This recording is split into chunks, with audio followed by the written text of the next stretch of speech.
I'm your friend, Dr. Charles Apoki. I'm starting a new series of brief lectures based on the kinds of people you cannot help.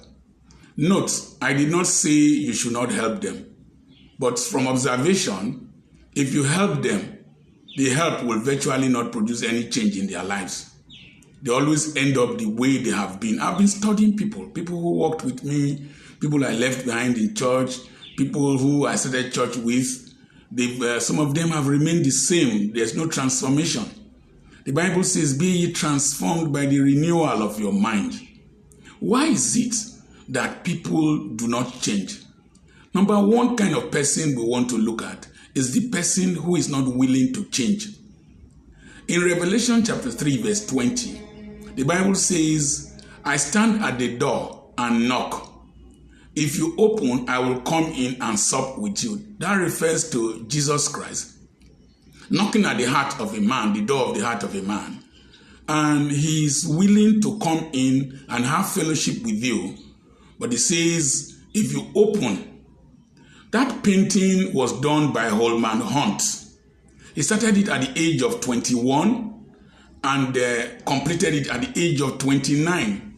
That means it took him 8 years to do the painting. He started in 1848. It is titled The Light of the World. It is the most traveled artwork in human history. The front of the door has Jesus Christ with a lamp, and then a door with rusty hinges, a door without a knob, a handle to open it from outside. And grass had grown around the place, and the impression is that door has never been opened. When that artwork was first exhibited, Holman Hunt was criticized for forgetting to put a handle on the door outside. When he was asked, he said that the handle to a man's heart is inside, that it is only him that can open the door for Jesus to come in. So the Bible says, whoever believes. So the option, the desire, the willingness to accept change comes from inside you. Nobody can force you to change. Be ye transformed by the renewal of your mind. As a man thinketh in his heart, so he is. So I have found out that people who are not willing to open up to change, there is nothing you can do to them that will make them change. There are some things you must know. There are two portions of the brain that primarily regulate behavior. There are others. Number one is the amygdala level. Amygdala is at the base of the brain. It's at the primitive part of the brain where animals behave from. That is the impulsive reflex behavior.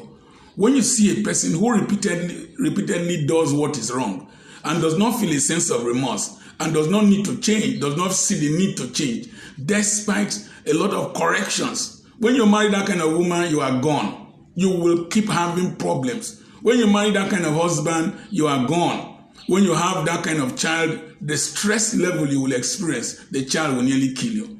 And then you have friends like that, the best thing is to walk away from them. They will always irritate you. They are not willing to change. The amygdala level is the impulsive level of behavior, while the prefrontal cortex is the level of the brain that regulates action, moderates action, premeditates before acting. And such people, their prefrontal cortex, one way or the other, does not have effective control over the amygdala. That's why you see people who regularly steal, even if you beat them. You see people who left prison. Recently in the Benin jailbreak, somebody ran out and went back and killed his landlord. Some went back and robbed. Such people, you would have thought that the correctional center will have corrected them. Prisons don't change people who are not willing to change. In fact, for such people, staying in prison is to prevent them from interacting with us. It's to prevent them from causing problems to society. African governments have this same kind of mentality. They are not willing to change. In fact, some of us are getting tired of talking to them.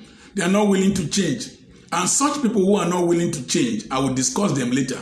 But they have this characteristic. Number one, they feel they are always right.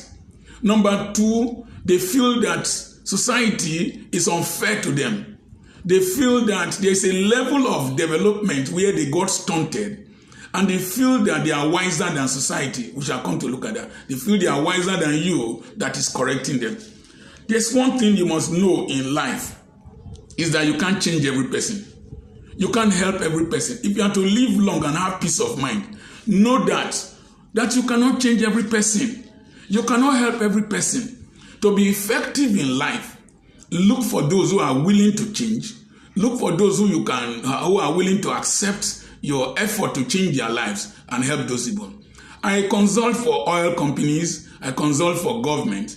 These poverty alleviation schemes, they will bring materials, welding machines, hairdressers, generators, and several things, and give to people from oil-producing communities.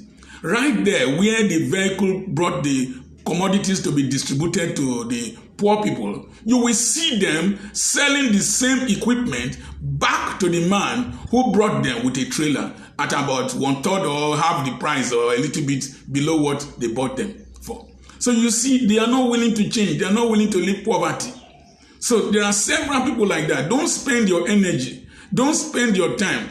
Don't even waste your time praying for them. They will not change. Leave them. I will tell you how they change, if they do change at all. I remain your friend, Dr. Charles Apoki. There are some people you cannot help. I did not say you should not help them. Learn to distinguish between those who need help and those who are just there trying to look for an excuse for their failures. God bless you. I remain your friend, Dr. Charles Apoki. Please keep sharing this post to people so that we can form a community where we share ideas on a daily basis. God bless you.